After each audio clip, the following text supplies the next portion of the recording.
You know, there's a lot of great OU podcasts, but there's only one where the horns are always down. Ladies and gentlemen, this is the Horns Down Podcast. Ladies and gentlemen, welcome back to another episode of the Horns Down Podcast. Y'all see who I'm with. It's been a minute. PG, what's up, man?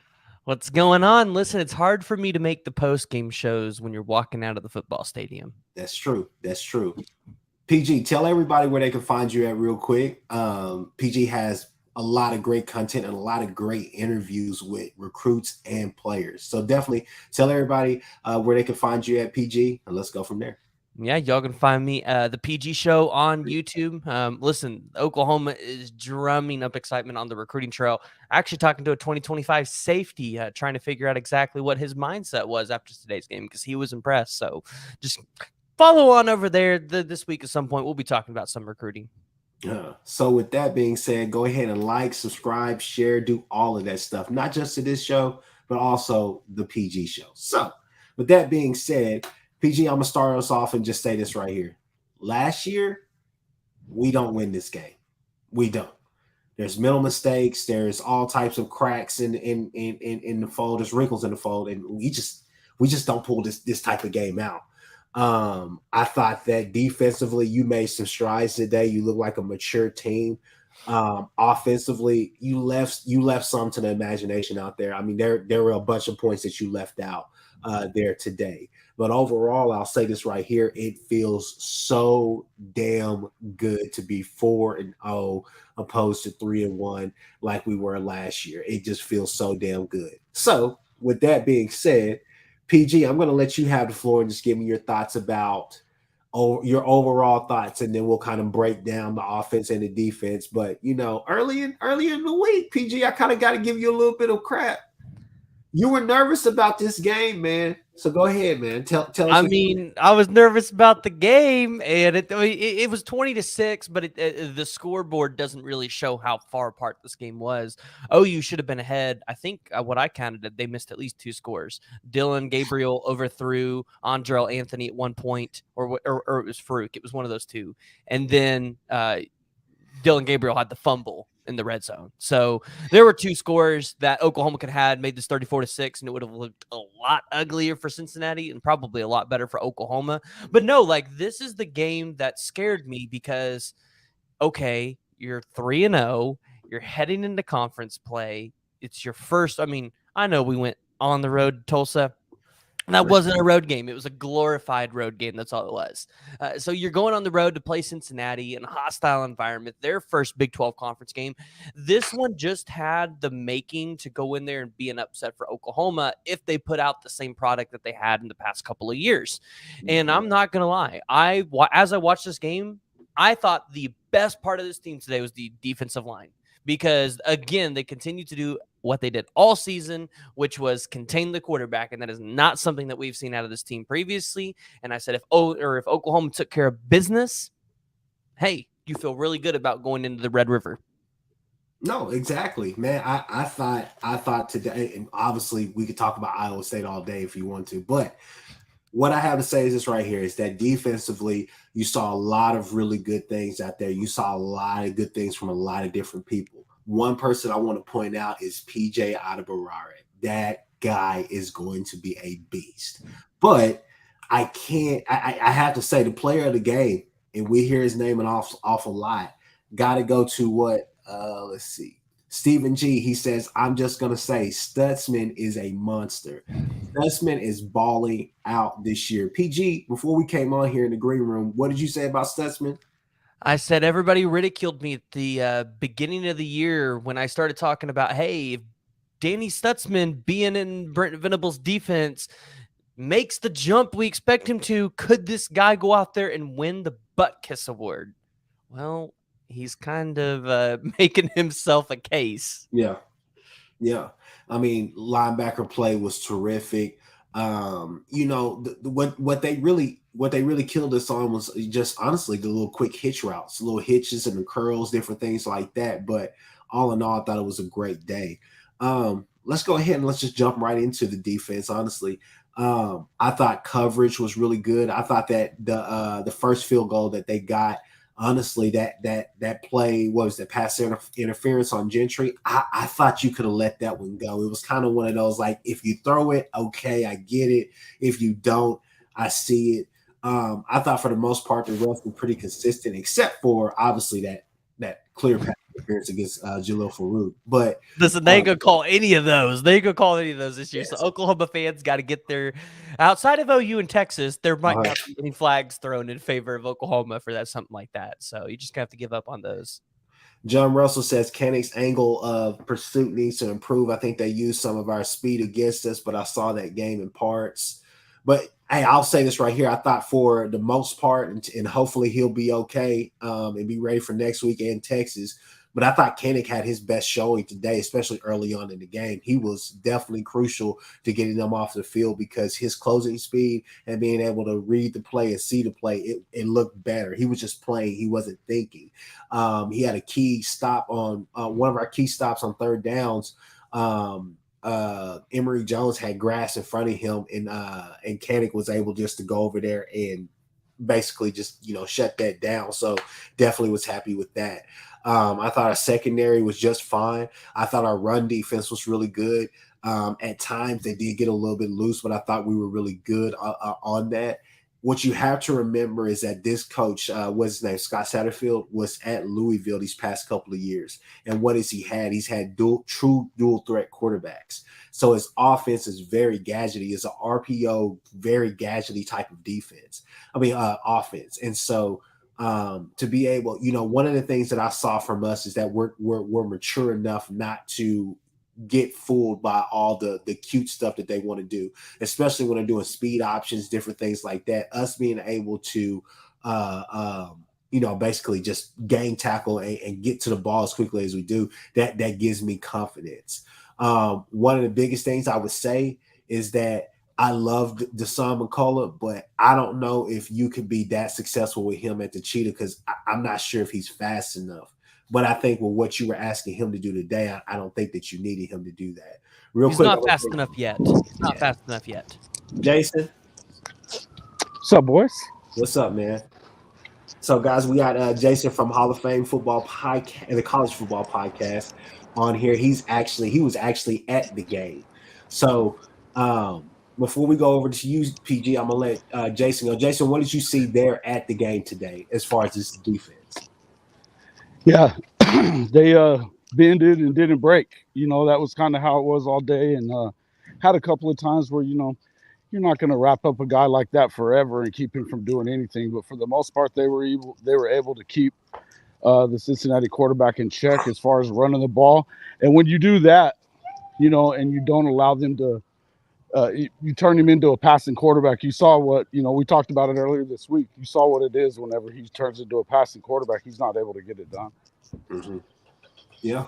And whenever you're able to basically minimize what he's able to do out there and turn him into just a passing quarterback, it's going to be difficult for him. PG, I'll give you the floor. What did you see from the defense today? Yeah, so again, I was really impressed with the defensive line because in previous years, this defensive line would have let Emory Jones run all over him. So multiple times you saw the defense stopping the run, and I feel like Oklahoma might have one of the best run defenses in the country after the season. After 4 games, that's what that's what it's looking like for Oklahoma. As far as these PIs go with the corners, at this point, Oklahoma fans are just trash calls. Yeah, you're also gonna have to look at it because when you're going up against the 6'4" wide receiver and you're 5'10", I mean, there's going to be almost pass interference every single time. I mean, to be able to defend somebody like that, you're gonna have to be able to put some hands on him, push him around a little bit, and it's just a matter or not of whether the ref wants to call it for that day. And there's not, really, Alabama has been successful at 5'10", 5'11" corners. So I think we're going to have to give it time, and we're just going to have to be okay with those. Now, if you're starting to get penalties, 3 or 4 a game for PI, then you've got a problem. But if you're only getting 1 or maybe 2 Yeah. I'm not going to be super concerned because these corners, Woody Washington, I believe, is a guy that's going to go probably be a second or third round dude in the NFL. Like Woody Washington's going to go have a career. Yeah. So I'm not concerned about his level of talent and his play on the defensive side. So, no, the linebacker core, that group has really impressed me a lot, especially with, when Brent Venables came in, I just didn't think that there was a lot of talent there. You had Danny Stutzman, who, if he hit the film room, you expected that he would improve, and he's done that. And it seems like Danny Stutzman has really taken the ability to go be a leadership or in a leadership role. But I think the question is, with Justin Harrington out, is who's going to be your number one at Cheetah? Because like you said, Deshaun McCullough, you probably want that dude right now more on the edge. Maybe next season he's a little bit more equipped to play Cheetah, because when we go to play Texas or someone like that, I want him hitting Quinn Ewers. I want him on that line. So I'm going to be a little curious to see exactly who steps in to play Cheetah. Mm-hmm. I want to see Bowen in that position this season. I think Bowen is what Kanak was last year, where he should be on the field as much as he can. And realistically, Bowen is fast enough, and I believe he's smart enough to play the Cheetah role. No doubt. All right, so I'm gonna jump on here and say this right here. So I like Bowen, I like Pearson at those positions, but I think it's a perfect spot for McCullough. But his coverage skills, that's been the one thing. Does he have those coverage skills? Going towards what Frightening Truth is saying. So what's up, Frightening? Thanks for coming in. Everybody, hey, if you're in here right now, go ahead, like, subscribe, and share it to all the podcasts for everybody that's on here. But Frightening Truth said defense is better, but be real. If Cincy was a good team, they choked themselves quite a bit. Frightening, my only counter to that is simply a lot of the mistakes that they had been making in Miami of Ohio game, in the Pittsburgh game. A lot of those mistakes came up today as well. And the thing is that you get stops, you get stops. It doesn't matter how you get them, but you get those stops. We stepped on our feet an awful lot. Like I said, to open up this show, we left a lot of points out there on the field. And, not necessarily happy with that. But again, we're 4-0. So I would say that, it's a good point. I don't have a problem with that. I think that's an honest point. But Cincinnati, hey, that's not our problem. That's their problem. Poor execution, They have some serious red zone issues, though. They've got but they had those same problems. They had those same problems these last two games as well. So if you put us over here, let's see. So he was 22 of 41 for 235 yards, 0 touchdowns, and 2 interceptions. That's what Emory Jones' stat line was today. That tells me that we did our job. Guys did their jobs. And you held them to 6 points as well. Jason, did you see anything that would make you worry about anything as far as defensively? Defensively, no way. I think, you have a couple of, when it came to, we talked earlier in the week, I felt like they should come out and test that secondary. Once he missed that shot once Dylan missed that shot going down the field, that was a sure 6. What was that, right in the start of the second quarter or whatever? They should have. Yeah. If he, I felt like you go right back to that. You know what I mean? And they didn't. They kept trying to. If I have a problem with the offense, it's that they want to try to shove it down their throat, and it's there's other ways to do it, man. There's other ways to get that running game going. But overall, when you give up 6 points, and Emory Jones is an athlete, and they made him a passer. And there really wasn't anywhere for him to go. That was just the way I saw it. He just didn't have a lot of places to go. The times that he was able to turn it into a first down was generally because of a missed tackle in the backfield. There was some missed calls too, man. There was a couple of them where, a couple of those interference calls, and then you had some weird procedure calls and stuff, where they gave them a second opportunity to convert. I think this defense is starting to click, though, on all cylinders, and Danny Stutzman is always, always, always around the football. Yeah. No matter what, it's just the guy is. It's almost, you're starting to run out of things to say, because he's just always around the ball, always seems to be in the right place. His motor's going well. I thought Kanak was a lot better before he went down as well. He seemed to be getting to the football as well, and Yeah, he wasn't thinking. I don't think he was either. I think he was reacting and keeping his eye on where he was supposed to have it. I liked it. You know what I mean? But yeah, I don't know what all you can say about this defense. This is their second game that they've had that they haven't given up a touchdown, and so that's what all you're really asking for, right? You just want to make sure that you're not, you're putting them in position to, your offense doesn't have to be perfect, and that was something we talked about in the stands today. Was that it's nice to, they sputtered a little bit on offense. I think that defense, along the defensive line for Cincinnati was really good. So, for them to sputter a little bit, you have to kind of expect that every once in a while. But when your defense can go out there and put together the stops you got to do, even a lackluster day on offense doesn't look that bad. They, one thing I would say is how great does this secondary look when Key Lawrence is playing well? Bro, oh my gosh. Bro, he's always making the right read too, right? He's always right there. Love it. And the thing is, there were questions about the corners. Outside of Woody Washington, there was a question on who was going to be your second corner this year. Was it going to be a Key Lawrence? Well, Key Lawrence answered that question in these first 4 games because he makes plays and he's always around the field. He's where he needs to be. So, no, as far as the defense goes, there's not a whole lot to be really concerned about. Yeah, I would say this, through 4 games, if Oklahoma can have an offense that scores 40 or 45 points a game and the defense plays like they do, we're talking about a legit college football playoff team. Yeah, no, I agree with you. And speaking of that, let's go ahead and segue into the offense. I'll go ahead and open up with this.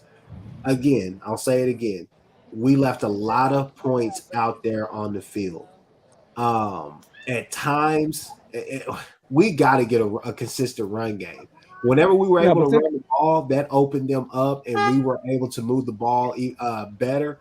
My uncle had to come in here earlier. When you're in that red zone, you got to get those big wide receivers a look. You got to give them a look. Dylan underthrew some guys. He overthrew some guys. That was a clear touchdown that he should have had out there to Jaden Gibson. And that was a hell of a route, too, that he ran. I think your wide receiver core is very underrated. I think it's very underrated. But you left a lot of points out there on the field. That's why I feel like I don't know why you don't go right back to that play, though. You know what I mean? I don't know why you don't go right back to that play instead of, you're not going to run between the tackles with that defensive line, trying to just force the issue there. Why not run instead of – it seemed like they kept running that same first down, RPO draw, so to speak, and they had that sniffed out, man, and he ran that thing the same time, same down 5 or 6 times. I don't necessarily mind you running the play.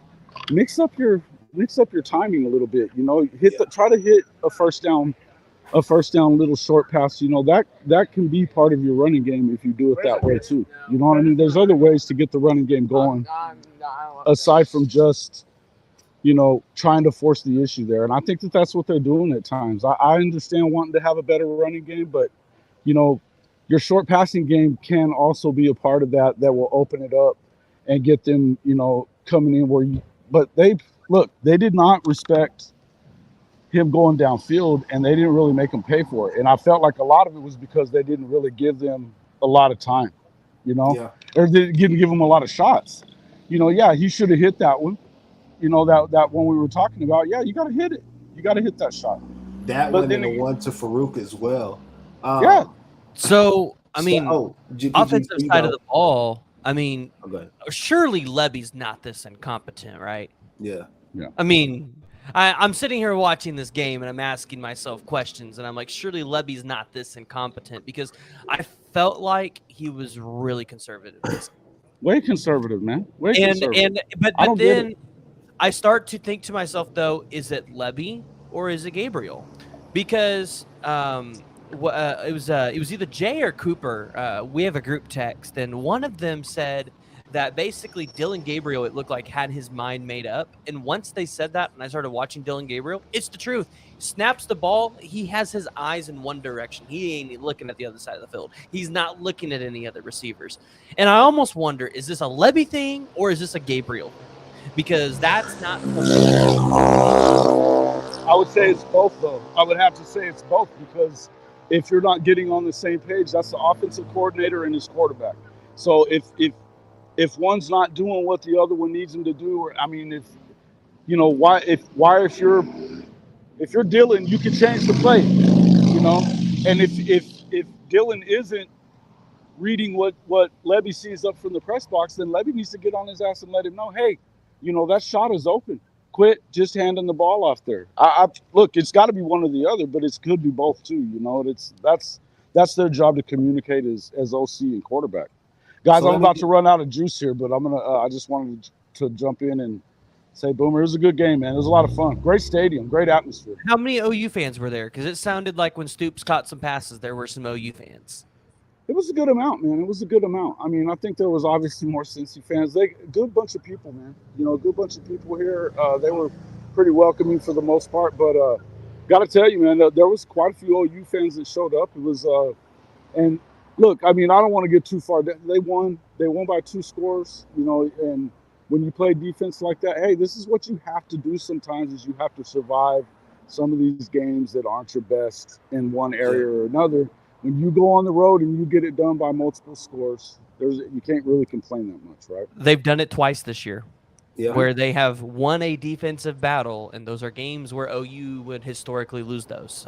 So I think that's the positive that I would take from it is that, was it perfect? No, but you can't expect it to be perfect on the road all the time in an atmosphere like this. I mean, it's not what it was when the last coach was here, but what I would tell you is that this fan base is still behind this program here at Cincinnati. So, they have the crowd behind them there. And again, what a great place. It's a great stadium. It was cool, man. It was a lot of fun, but there were some times that you could tell some of those procedure calls, it was definitely because of the crowd. Definitely because of the crowd. So, I think that you can take a lot of positives out of this game because of the it was a good road. It was a good road test for this team. It was a good road test for this offensive line, especially to be backed up in that on that one side of the field at times. So no, but the offense, I'm curious to see because I know Levy's going to get a lot of flack from this game.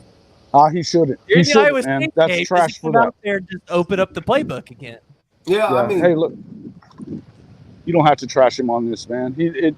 You can decide. We'll hear what he has to say about what was going on there, what he thought it was. I mean, we've got to stop being so quick to attack these guys because of what we're used to seeing offensively. It's not. I'm curious to hear I want Levy, if he's running something simple on purpose, I want him to just say it. I want him to come out and say, listen, we don't have to play a complicated offense in these first 5 games. We're not going to, and we're going to keep it as vanilla as possible until we have to play a Texas or somebody like that. Yeah. If he came out and say that, then I wouldn't question him as much. Guys, I'm going to jump in here real quick. So I'm just reading. I got to go, guys. All right. I'll see you, bro. Thanks for having me, guys. Oh, yeah, for sure. So Stubby says, I blame some on Levy. He needs to learn to do what's working. I blame some on some questionable blocking by the old line. Frightening truth, he had one. He said Levy called an okay game. You guys didn't execute at times, and he got forced into a shell. I can see the in between both of those comments. You could have scored 21 more points on offense if Gabriel didn't overthrow open wide receivers for touchdowns and didn't fumble with the 20-yard line. That was a key fumble. That was a oh my gosh! You just saw me. I was like, what the hell is going on, man? That's a great, and that's why I might need to reevaluate yelling at Levy a little bit because, and that's I guess there's a reason why I'm not yelling at him and saying, "Hey, we got a problem," but. You had at least 14 points that I can recall. One was a fumble. One was Andrell Anthony, who was pretty much like on the 5-yard line, and he was just overthrown. If those two happen and Oklahoma's winning this 34-6, I don't really feel like we're asking questions about the offensive side of the ball. I don't feel like we're asking these kind of questions.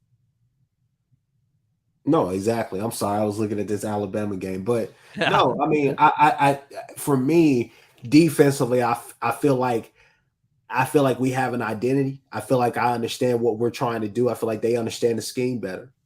Offensively, we can't be a wild card, and we got to get our run game right. At the end of the day, if you're not going to play 2 and 27, you got to put 29 out there in the ball game and go ahead and get busy. If you want to get Major started or Major's a lot of reps, and you got to do that whenever the defense has basically been worn down or whenever you're getting him out there in space with screens and such. But we got to have a better run game to be more consistent throughout the season. But I mean, hey, the thing is, you just can't be a wild card, and that's what's so frustrating about this offense because,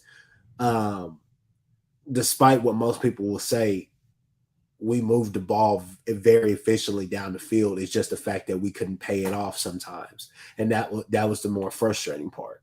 Yeah, I'll say this, again, you can't have your offense being a wild card because you definitely can't have that in the Red River game when you're playing Texas, because I think Texas and Oklahoma, I think they're pretty much getting on the same level of, getting their defense right and having a comparable offense to be able to go out there. I think Texas and Oklahoma are right there on the verge of competing for college football playoff spots, or even trying to compete in one of those games to go to the title. My question is, if this offense, you continue to see this inconsistency, what's this going to be like when you have to go play Jalen Daniels at KU? Because I know the defense is playing better, but Jalen Daniels and Devin Neal, they're going to tear this defense up a little bit. But let's be real. They don't have that type of defensive line, though. The thing is that you could get stops, and they're very friendly. It's very pass friendly up there. You just have to take that crowd out of the game. That's what you're going to have to do. Biggest thing is that going into a game like that, you beat Texas, you're 6-0. You have a bye week, and then you go against UCF at home. Then you go to Kansas. This schedule is very favorable to us. I think what you have to do is you have to play complementary football. You have to play complementary football. And there's so many different ways to do that. No, yeah, I understand that. It just, I kind of ask myself those questions as well. Is if you're struggling on the offensive side of the ball and you get to go play a team like KU where, listen, they're not putting up 50 or 60 points a game, but they're going to beat your defense down a little bit. And your offense needs to be clicking at some level to give your defense a break, but also put up points. And that's not something I feel like we're seeing out of the offense consistently. So I want to see this team next week. I want to come out, see them firing on all cylinders and be ready. And it looks like Ole Miss just got the turnover. Yeah, I saw that. I was like, oh, wow. You saw my eyes like, damn, boy. Come on, bro. Yeah. So, no, yeah, no, like I want to see them come out next week, and I want to see them beat Iowa State somewhere in the realm of like 55-10 or less. Like that's where I want to see them in the realm of, and then I want to see them go in, continue firing on all cylinders of Texas and don't slow down after that. Yeah. I don't want to see these games where you're letting off the brakes a little bit. You want to push on the gas. So Thunder OU Sooner says it's amazing how OU held Cincinnati to 6 points. Very impressive. It is. Because even in these ugly games, even when you're not truly playing complimentary football, you're able to actually go out. You're able to say, hey, look, we're 4-0. We won the game. And let's be real. It wasn't a completely ugly win. It really wasn't an ugly win at all. It just didn't meet the expectation. It didn't meet the quote unquote standard. Right? Well, and Oklahoma played better than the scoreboard shows. Again, I think I said that. Like the scoreboard doesn't show how this game actually played out. Like Oklahoma was dominant, and if Dylan Gabriel hits Andrell Anthony, which by the way, again, we also kind of had questions about the wide receiver position outside of Stoops and Farouk, and Andrell Anthony has been the answer that we had that we needed. He was the answer, and I'm so glad we got this guy in the transfer portal because he is going to be a weapon this year and next year. Yeah, we did cover. We did. Oh, we did. We did. Championship teams cover. Let's see. Stubby says the pass blocking was okay. The run blocking isn't working well, and that's concerning since he had a good D-line, and we knew that, but we couldn't get much going there. At times you did. Later on in the game, you were able to run the ball pretty effectively, honestly. I thought Well, you outside were going up against a good outside defensive of the line. fumble. Well, I was just gonna say outside of the fumble, I thought that what Levy was doing in the run game was very creative, getting Dylan out there, doing certain things like that. So wasn't necessarily mad at that, but I just thought that you would see more Tawee, especially down there on those in that red zone, especially at first red zone appearance. Yeah, no, but I think people are forgetting you were playing a pretty good defensive line. Yeah. Like Corleone is one of the better. I mean, would you say he's a top 15 D lineman in the country? You Or could top say that. 15? You could say Top, that. yeah, top 15 or top 20 defensive lineman. Like, you didn't play a scrub defensive line. Like, so them pushing our offensive line around a little bit, I think it was a good test. I think it was good for them to get pushed around a little bit. Yeah. So overall, what did we learn today about this OU team? They're inconsistent on offense, and that's the biggest question mark with this team, which is weird talking about Oklahoma and saying the question mark is the inconsistency on offense because, my God, the defense played so well. I mean, is there really anything to complain about with this defense? They got 2 turnovers. The defensive line, they applied pressure to Emory Jones. I think they got a couple sacks. And when they got Emory Jones out of the pocket, they contained him. Like, is there really anything to complain about with this defense? Yeah. No, not at all, really. I mean, I think you're playing well. Biggest thing is that you're hearing from other guys in that secondary other than Billy Bowman, to be honest with you. And I'm glad Billy got a pick today. Oregon just they are pulling out all the tricks against Deion Sanders today. They just fake punt had some dude, and by the way, in their own territory. Yeah, no respect at all. No, But yeah, no, man. I look. I thought that. I thought overall, what you learned today is just that you're getting better. You matured. You passed the test. You passed the first test of the season, the first true test. This is the first stage. This is the first level, and there's a lot of film out there that you can get better from.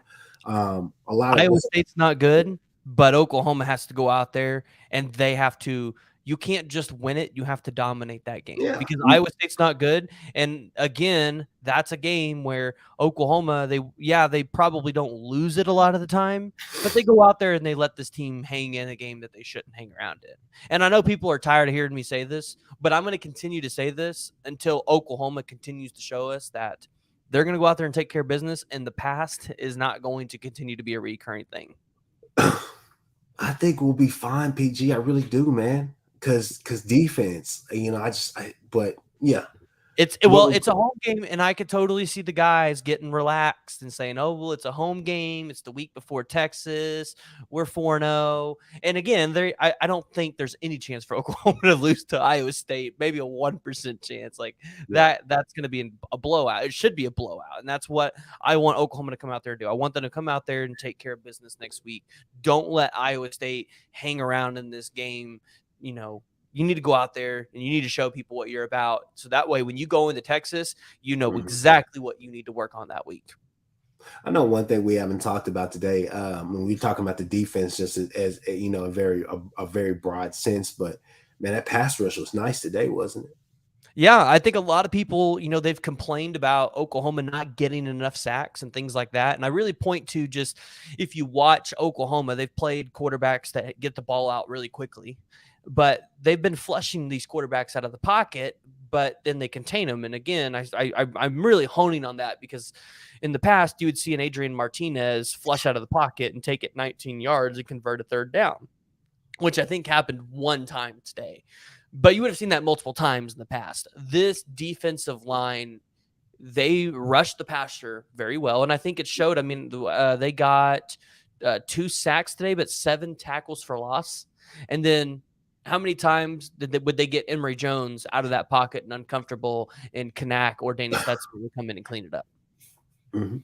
Well, I mean, hey, look, I agree with everything that you said. To me, I really like this defensive line, and I think that the depth that you have, you're not seeing a lot of plays being taken off. You're not seeing a lot of plays where it's bust all over. Oh, what's that? It's what?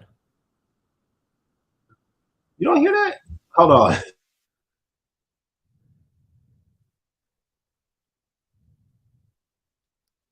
Okay. Oh, that was that shared screen. I swear I turned that off. But anyways, yeah. Anyways, so yeah, back to it. So yeah, man. Man, I just overall you just got to be consistent on offense, but you have to have a run game as well, man. You got to be able to have a run game. I'm It, hoping. it it hurts us that Barnes and Sawchuk aren't fully there yet, Yeah, which I feel like by Texas they will be there. I've also kind of asked myself, are they telling us that Sawchuk and Barnes aren't fully healthy, but they are, and they're kind of just hiding them a little bit to hopefully get Texas to forget about those two weapons? say that again. Are they telling us that Sawchuk and Barnes aren't fully there yet, recovered?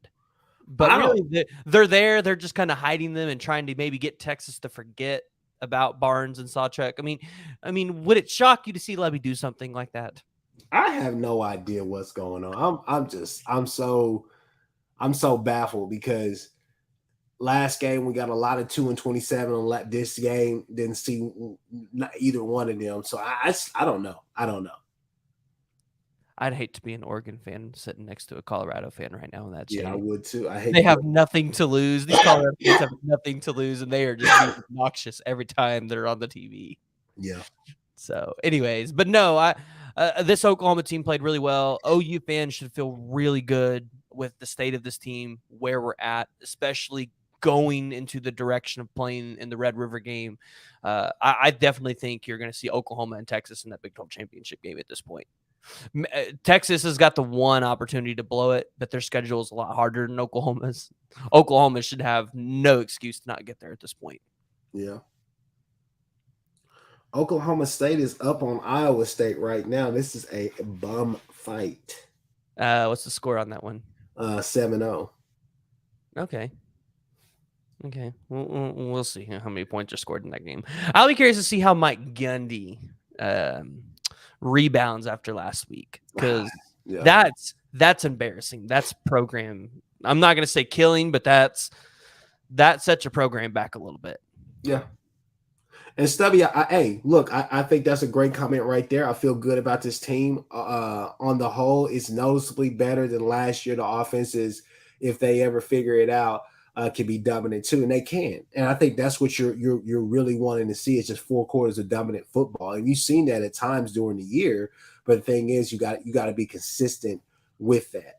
I don't want to hear the see it at times, because I said it last year. How many times did you watch the linebacking core or just the defense as a whole last year and say, man, at times 70% of this game, Oklahoma looks really good on defense. And then they would go and give up, big chunk plays and let the other team score. Because that's really what it was. Yeah. This Oklahoma defense was not like, when you go back and you watch last season, you watch all those games, the defense played pretty well for the primarily of their snaps. Then they would just give up some stupid flat or penalties. They would give up stupid chunk plays, and they would let a team score on them, and then they'd lose their confidence. Mm-hmm. You don't see that this year. Yeah, so I don't want that to be the offense this year, where the offense now has this inconsistency, because, in reality, you're not going to be able to go win a championship without your offense being able to score at least 40 points. Yeah. I think the thing is that when it got down to the nitty gritty, they were able to go score. Excuse me. You got stops and you were able to go score. Let's say I would have settled. To me, that's just too much inconsistency, though, because I saw that last week where, we'd be like, what the hell's going on for 3 drives? And then all of a sudden, Dylan Gabriel would start throwing the ball, and you'd be like, wait, where's this been? Like, why can you just flip a switch and it happen? Why can't you play somewhere in the middle if you're trying to play vanilla? Just play in the middle. You don't have to be on one extreme to another. Hey, switching gears real quick. Hey, Frightening, how do you feel about y'all at Baylor tonight? I know you're talking a little bit of noise in there. I know people going at it with you, but how do you feel about Baylor tonight? That's going to be a tough one for Texas. just because I think it's hard to win at Baylor. Now, I don't think Texas should lose that game because Baylor is just not a good team. But I think Texas is going to walk out of that game learning maybe a little bit more about their squad and what they need to fix going into the Red River game. Yeah. David Aranda's going to call a hell of a game defensively. It's offensively, can they actually put drives together? Yeah, because if Baylor wants to turn around their season, this is where you start. Yeah. Looking around college football right now, PG, what's up with Colorado right now, man? It's probably what we expected against Oregon. Jay and some of these guys picked Colorado to beat Oregon, and I was just like, what? Because, there's a talent gap between Colorado and Oregon right now. Mm-hmm. They beat the teams that they should have. I think the USC game will be a little bit closer because USC's defense isn't what Oregon's is, and it's in Boulder, so you have that elevation change. And with Grinch wanting to run the speed D, I think that game could be closer for Colorado, and maybe even they could come out with a victory over Lincoln Riley, just dependent on exactly how this off week goes for them. But no, I mean, Colorado's going to go out there and they're going to probably win 6 or 7 games this season. And there's a lot of they have a really small recruiting class right now, so I think a lot of people are focusing on Coach Prime doing well in the field, but then not being able to translate that to a recruiting class. And some of the things that I'm hearing around this is there's a lot of kids that they want to be at Colorado, and there's a kid that's currently committed to Georgia that he went to Colorado. He would love to go play for Coach Prime.